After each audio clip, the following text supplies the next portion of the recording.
Hey, how you doing?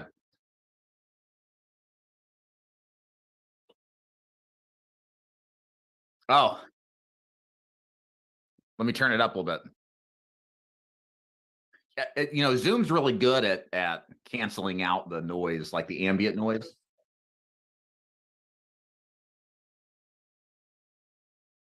Isn't that crazy? Yeah, I've got kids that run around and scream constantly when I'm doing my calls. It drives me nuts, but nobody ever complains, for all the hundreds of videos I've done.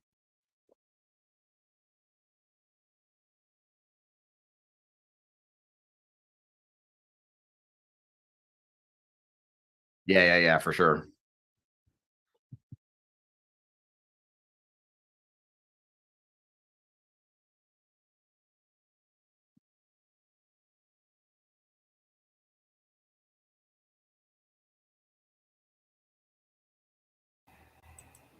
Maybe that's it. Oh, that's better. Okay.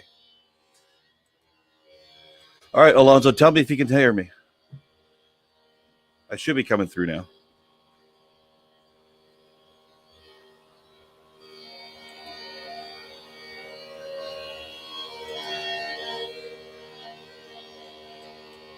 Yep, hear both of you now. Okay, excellent.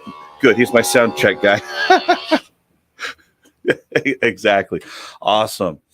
All right. So, we got 4 minutes before we're officially on. I always hit the start button, make sure everything all works. It's crazy. I think it's the first time we've actually talked live to each other, though. It's only been 10 years, I think. So awesome. How are things going for you? I know you've got some new initiatives you're doing for your agency this year.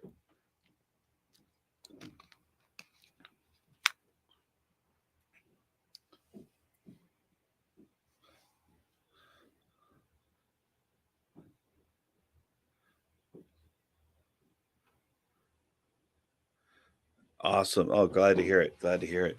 All right. So I've got two people, one from the group and one on there's Alonzo on YouTube. So I got two now. Uh let's see. I'm gonna check on the other stuff. Oh, it's fun with technology.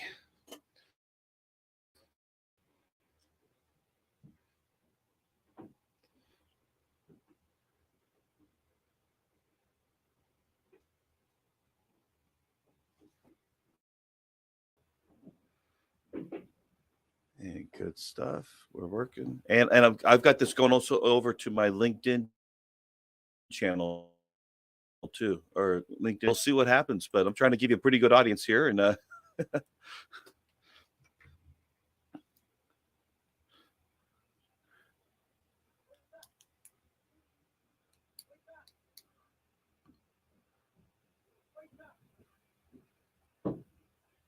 oh, okay. Yes, I hear me. Okay.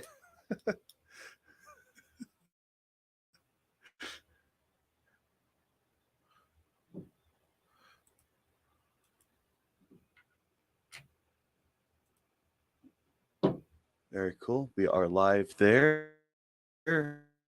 And excellent. And got all this stuff. All right.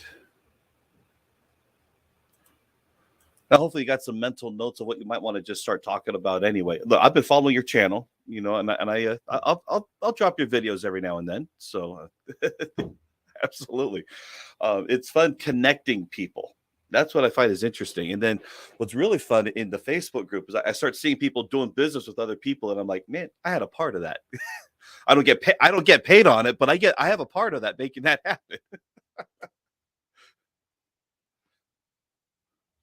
Oh, well, my grandmother's name was Karma, and my dog's name was Murphy, so I got on both ends.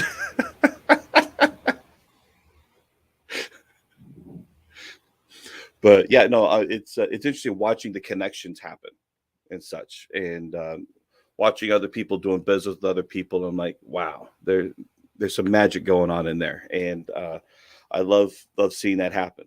So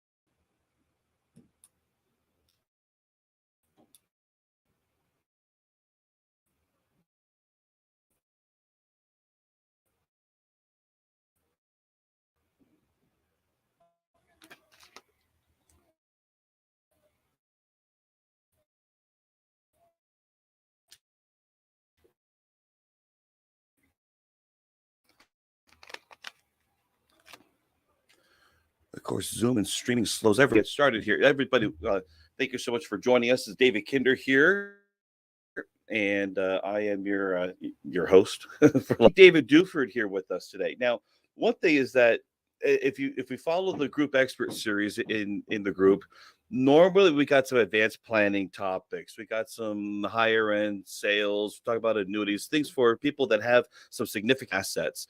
And quite frankly, we don't do a whole lot of focusing on final expense, mortgage protection, and maybe some of the simpler annuity sales concepts. But that's where David Duford shines. I think he's one of the master trainers out there. He's been doing this for well over 10 years now that I can recall. And you got a great following. You got a great YouTube channel that if anybody isn't subscribed, they should be subscribing to you. Maybe we should start off with kind of an introduction as to how did you get started? Because your starting story is actually very, very good. And there's a lot of people that ask, can I actually do this part-time? I think you got a great story there. But can we start with that?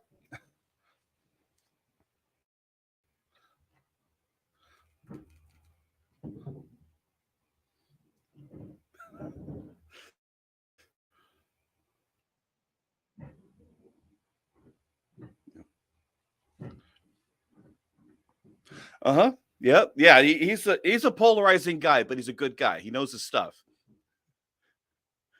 Yeah. Yeah.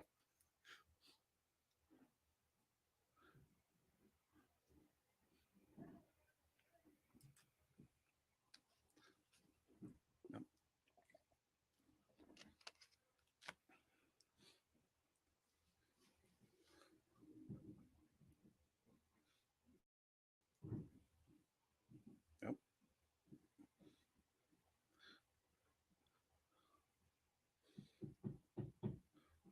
Right.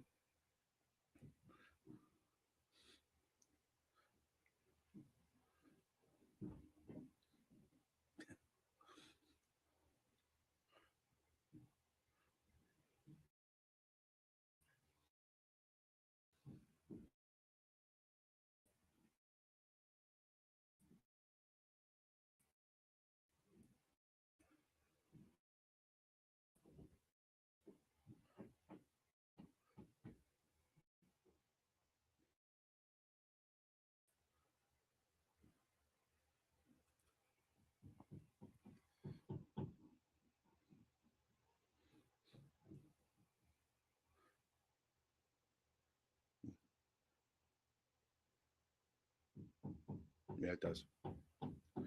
Yeah, part-time working around your job, which okay, I'm remembering this. Maybe it was in one of your older videos. Didn't you work for Aramark? Was that the? Oh, okay.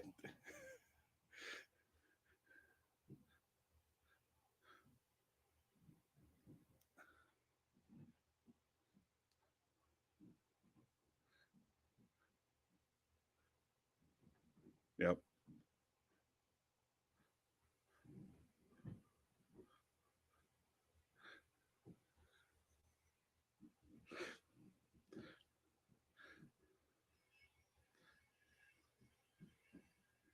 Yeah.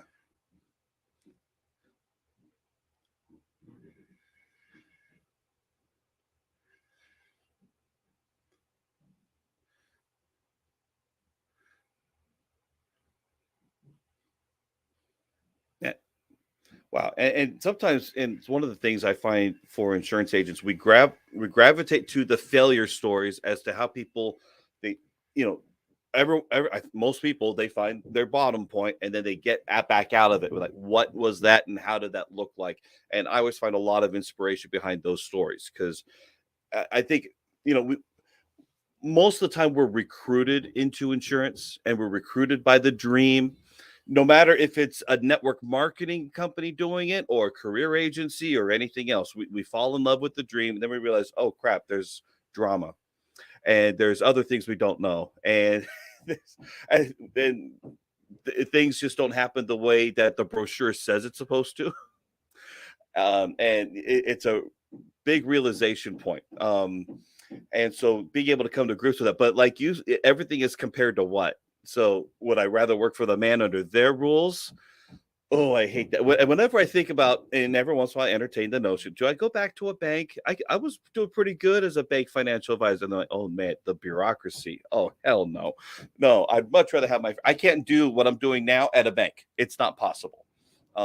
Nor could I have my website, my blogs, and everything else that I'm doing, which, quite frankly, I'm so intertwined with these days. I dare not give that up. There's an intrinsic value that is not quantifiable. So, anyway, I got a few people that are watching. Thank goodness. I'm glad to see that. Hey guys, uh, give me your questions. This meeting is really for you guys, and although you've got a lot of great content, it's easy that someone could really search your YouTube channel with a question on their mind, and they really could just find out, question live. Um, and unfortunately, I can't think of anything else I would want to ask you, and I apologize for that. I should have been better prepared. There we go.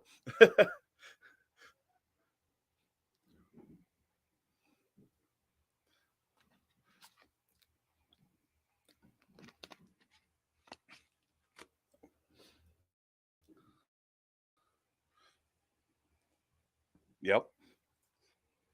Yeah.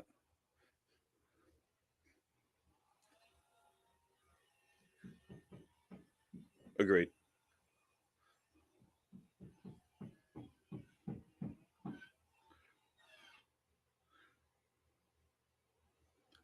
Jabron. Yep. Uh-huh. Yeah. Yes.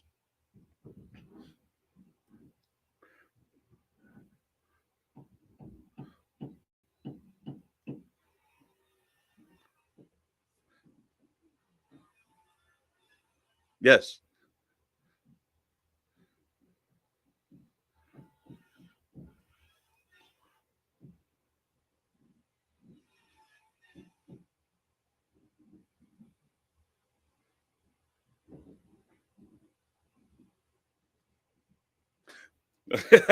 we got to get that very clear there. Yeah.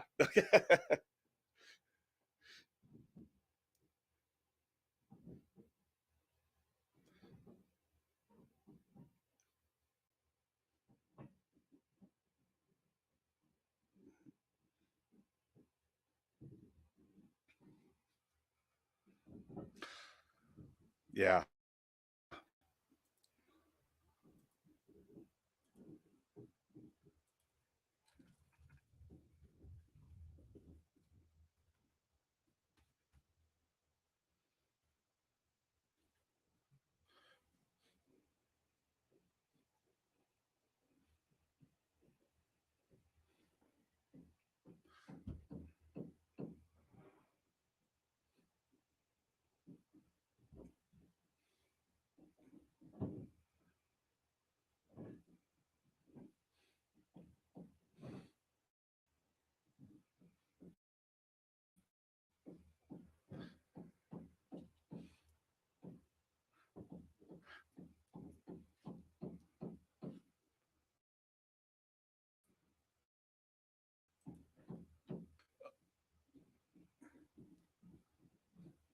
I I have to completely agree with that. I think that sometimes the strength of your plan B, if your plan B is too strong, you're not going to stick with this being your plan A. So, if you're, I put it that if you're really highly educated and you've got a path into medical field or the law field or anything else that's really high potential or just easier, if that's really strong, your commitment to this probably may not be as strong unless you start seeing results right away. Um,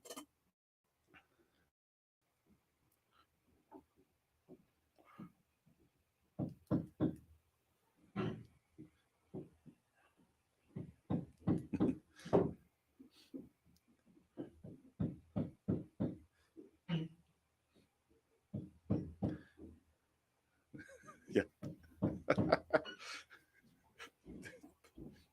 yeah.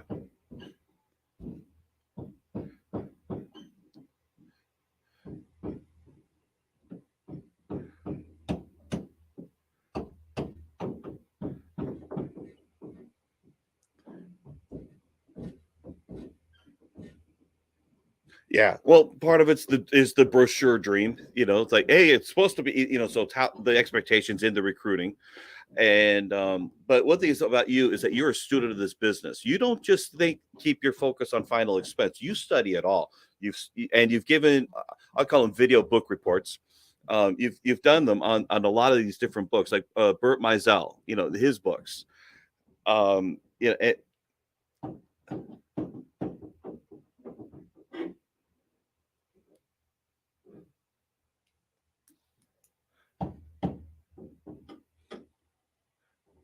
yeah.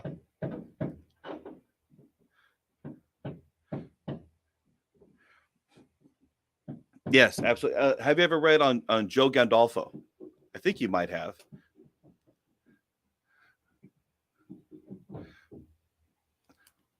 One of the very first books that I read in selling in general, it was How to Make Big Money Selling. And I got it from the local library in Irvine, where I was at the time. And I just remember, because you mentioned this about the sacrifices. And what he talked about was that he had a very understanding wife. And so at least he worked really hard. Now, he had a PhD and he was a teacher, but he gave up his summer to work the business and determined that if he was going to follow the training exactly, and if it didn't work out, he blamed the training, which makes sense. Usually it makes sense. But for him, it happened to make sense, and he made things work very well for him. And he sold $1 billion of face amount in 1975. So he set some records of his own. I'm not sure if he ever actually beat Ben Feldman, but he was up there. So one of those, if you read that book, anybody else listening, if you read that book, he talks about working hard. In fact, there's an interview in the book where he talks to a younger agent saying, if you really want to double your commissions, tell me how you're spending your mornings. He says, well, wake up, I get the kids ready, and driving them to school. He says, hold up, time out. You don't sell your kids at breakfast. I'm like, man, that's brutal. But at the same time, I'm like, but everything has trades off,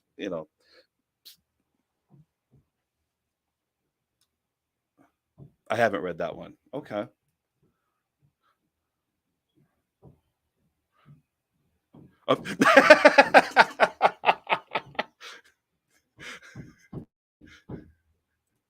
Yes.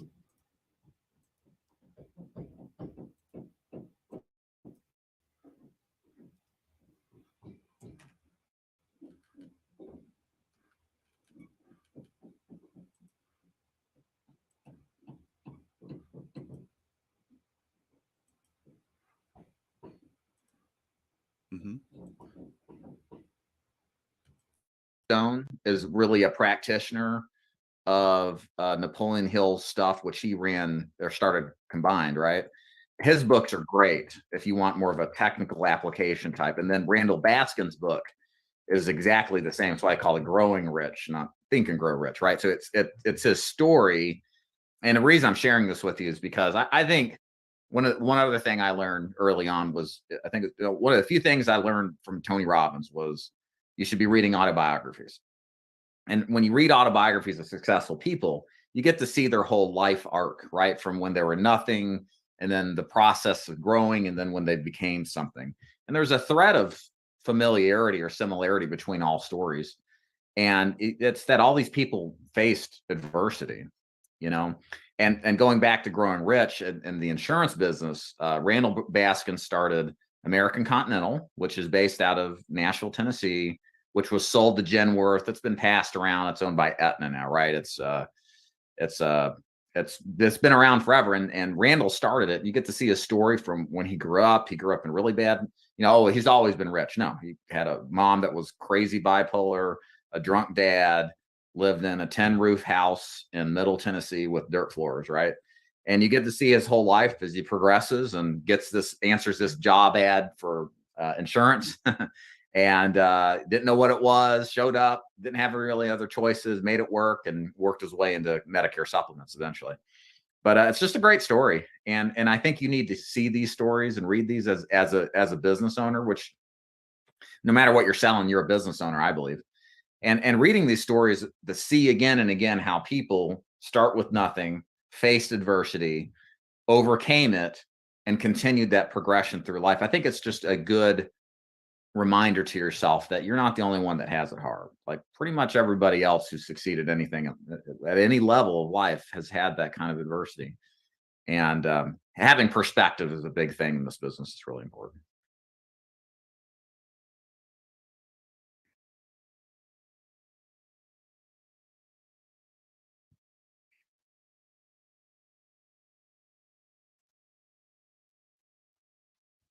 Well, I mean, look, we're in the most wealthiest, lowest, I mean, generally speaking, lowest adversity time in humanity right here in America, right? I mean, like my grandfather was, in World War II, and he lost kill count after 32.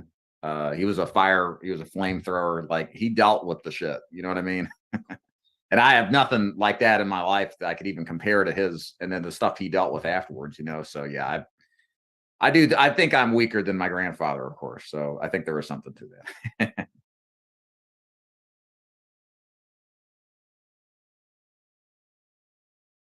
that.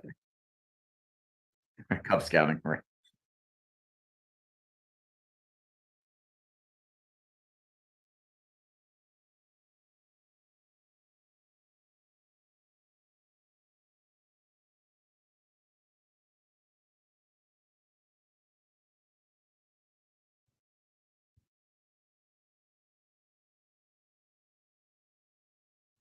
Sure. Thank you.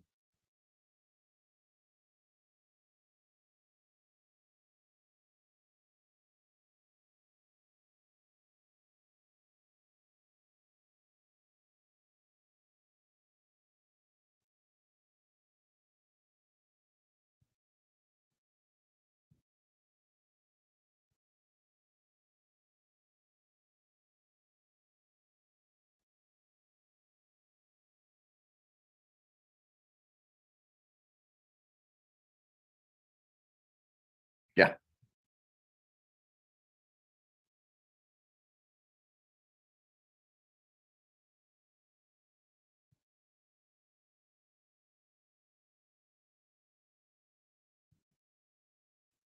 I think probably the biggest thing that's the challenge these days in all arenas of life to some extent is there's information overload.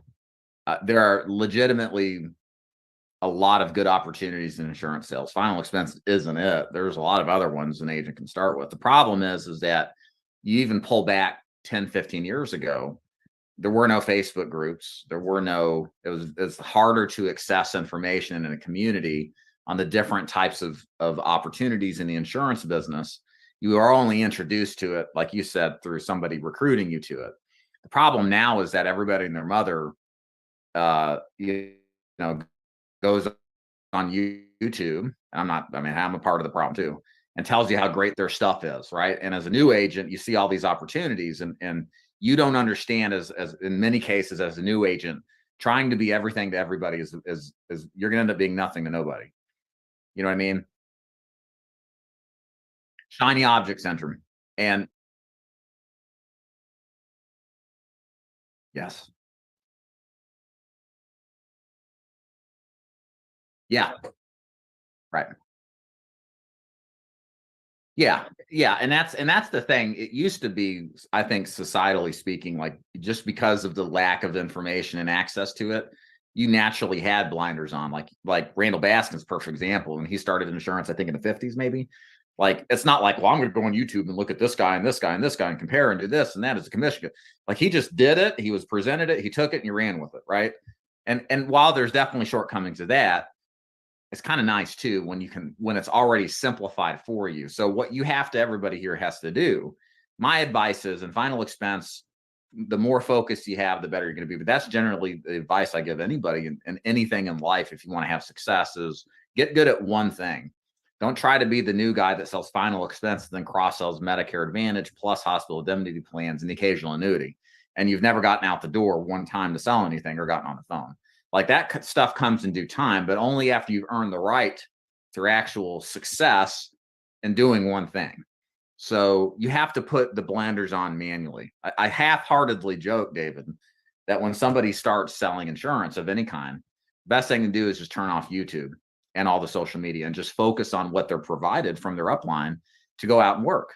Because if you keep looking at other things, it starts to draw a lot. There's a sense to a certain extent to be drawn in by it, to second guess what you're doing. And sometimes that's warranted if your upline's not doing the job, for sure. But there's no such thing as perfection either, right? Good enough is good enough. So, once you do your due diligence and you find the organization, the product you want to sell, and you've already checked to see if there's good training, good marketing approach that you like and will work, like that's the time to tune everything out and just put your blinders on. You have to put them on it and keep them on, because trust me, you're going to have a bad week and you're going to think this business is a racket. Then you'll start thinking, well, maybe I should sell Medicare or mortgage protection. And you've just done this a month or two. Like, you got to learn through going through the hard stuff too, not just the easy stuff. Mm-hmm.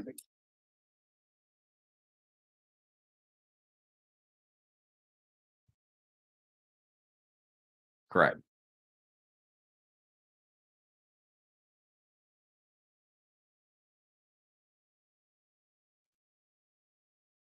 Yeah.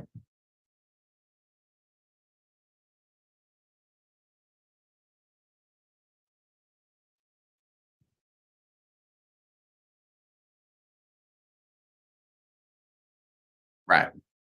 Right. Right.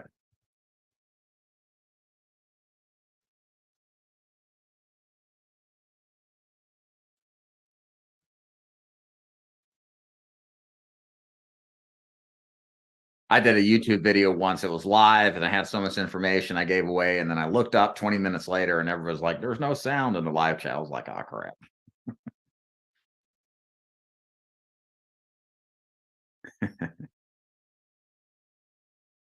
How about that one? Okay, maybe that'll work. Okay. So anyway, I'm not going to try to recap, but the whole idea is pick a lane, own it, learn how to pivot when you can find no good questions that could be a natural extension of what you're doing. But we all have to have a lane that we can make good money with on our own, and then we pivot to work with specialized partners as needed.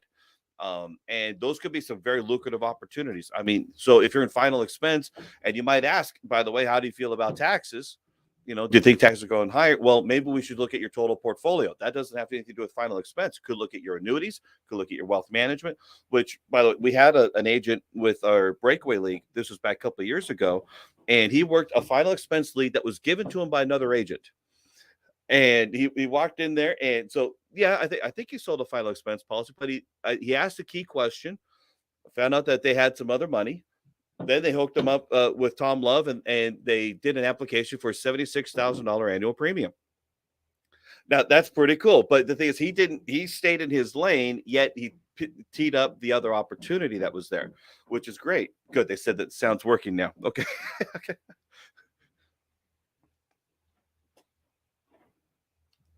Not by that name. Okay, yeah, I know. Uh-huh.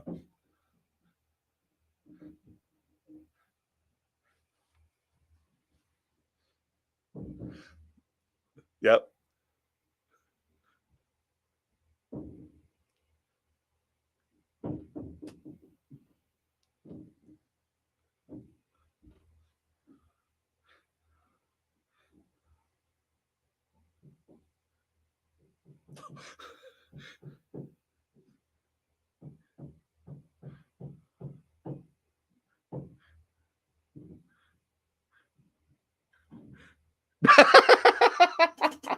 Yeah.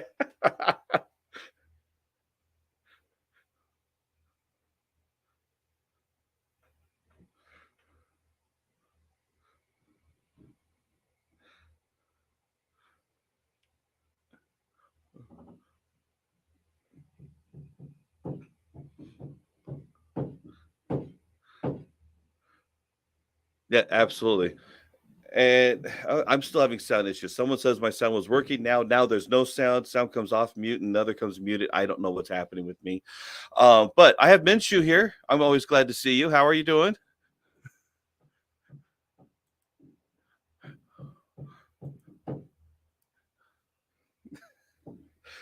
That's okay. I'm getting lost track of in all the technology stuff that I apparently keep messing up with. So go figure.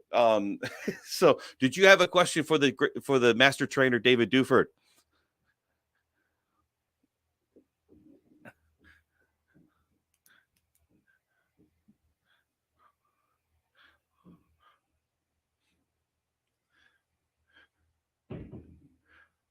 Okay, well, let me ask you this because you're on a bunch of these things that I do. What is your particular focus? What is it that you're trying to do for your clients? We're going to make this about you now.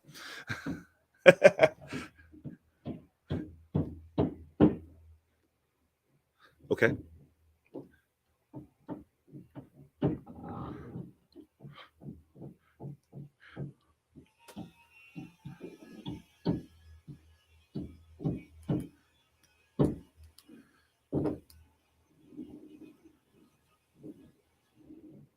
Okay.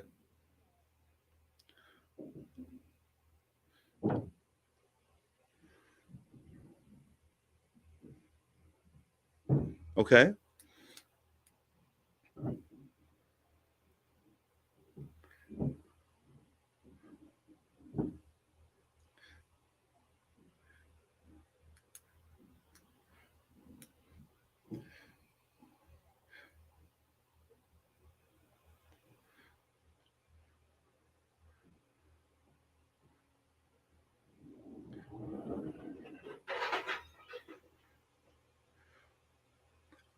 Yeah, well, one of the things, and I think I did this in my Monopoly video, is what is the market you have access to is one of the biggest things about how to choose what your focus ought to be. And so you're describing the senior market, whether it's the retirement planning or maybe it is the Medicare and final expense and things like that. And that's where David really shines here, because that is his expertise. And so, are you able to engage that market pretty well, asking good questions and maybe setting up appointments? I'm recording this. Don't say that out loud. Okay.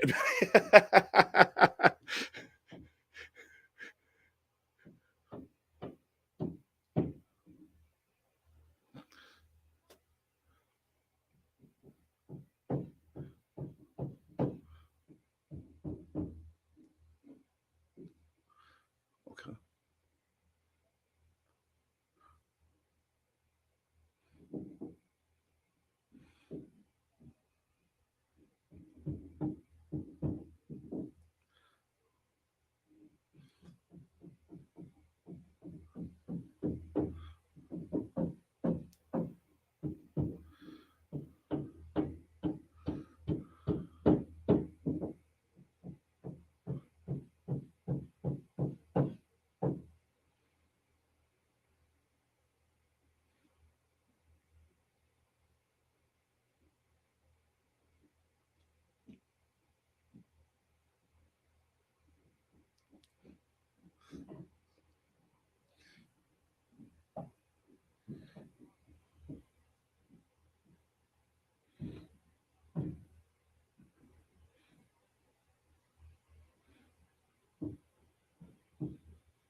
Mhm.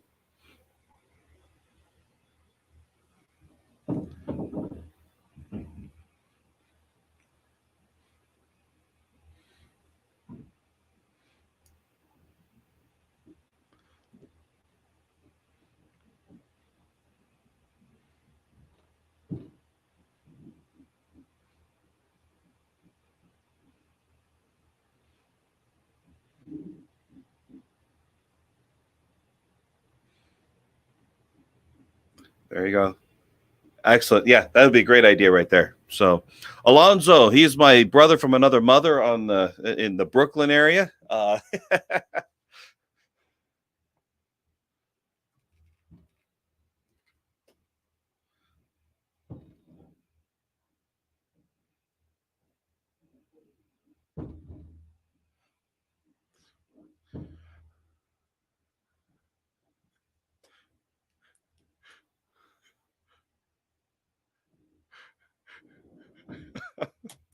Oh God. Okay.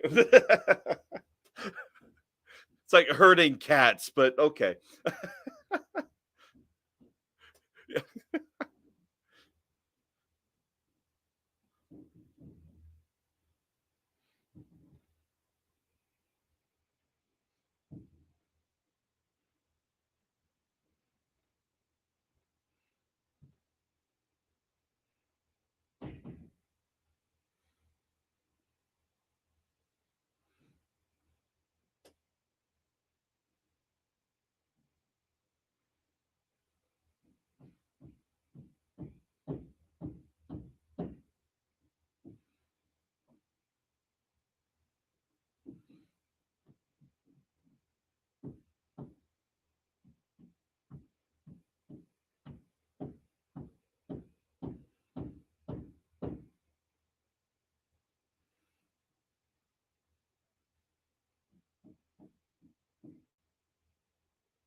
What's his focus now?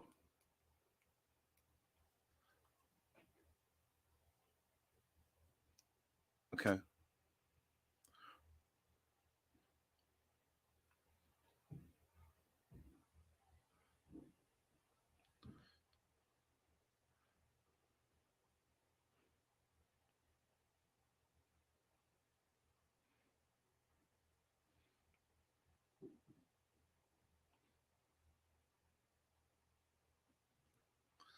Mhm.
Okay, well, we'll be happy to have you at that point. Here's what I'm thinking of for your other agent, though, is I don't think it's a product issue.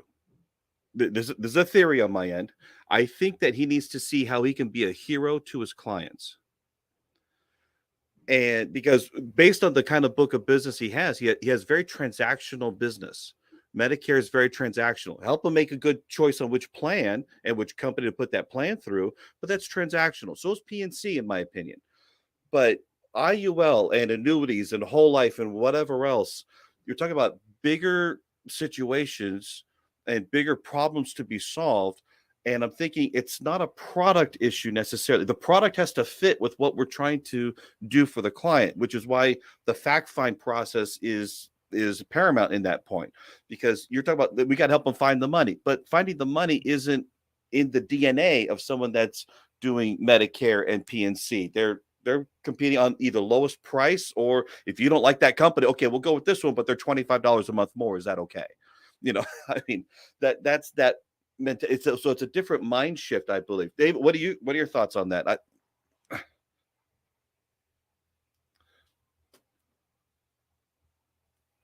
Yeah.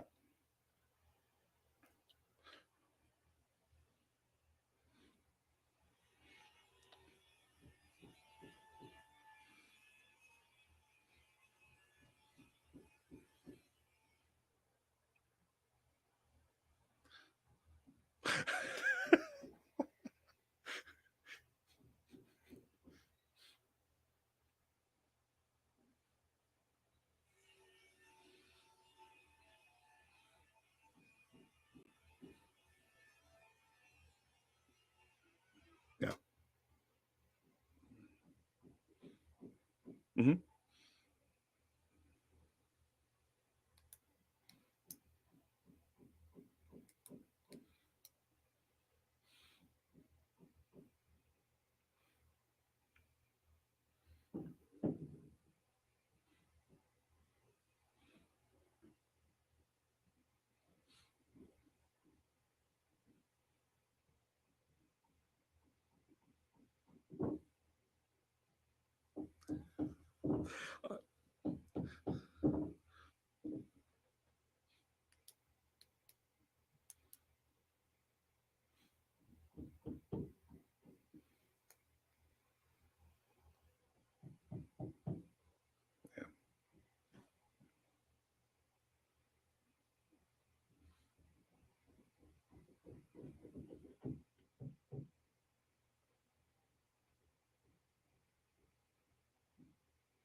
Absolutely.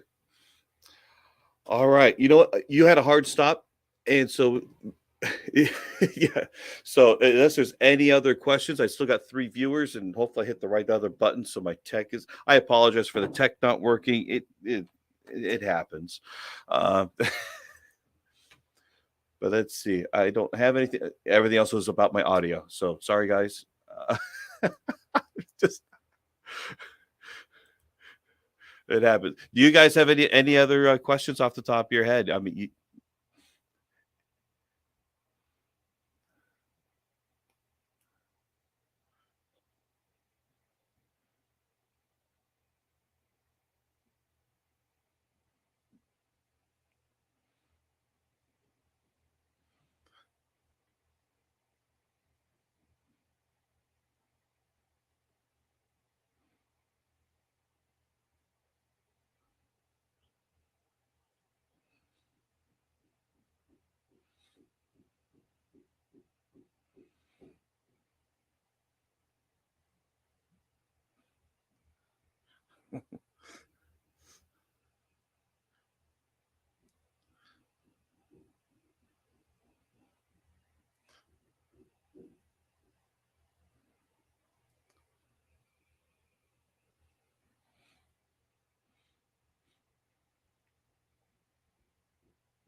all right, I threw that as a banner on there so that other people can reference that. Okay, so awesome. All right, well let's wrap this up because you've got places to go. Thank you so much, Dave, for your time. I hope we should do this again, maybe another 6 months or so, and I'll actually know what my tech is supposed to do.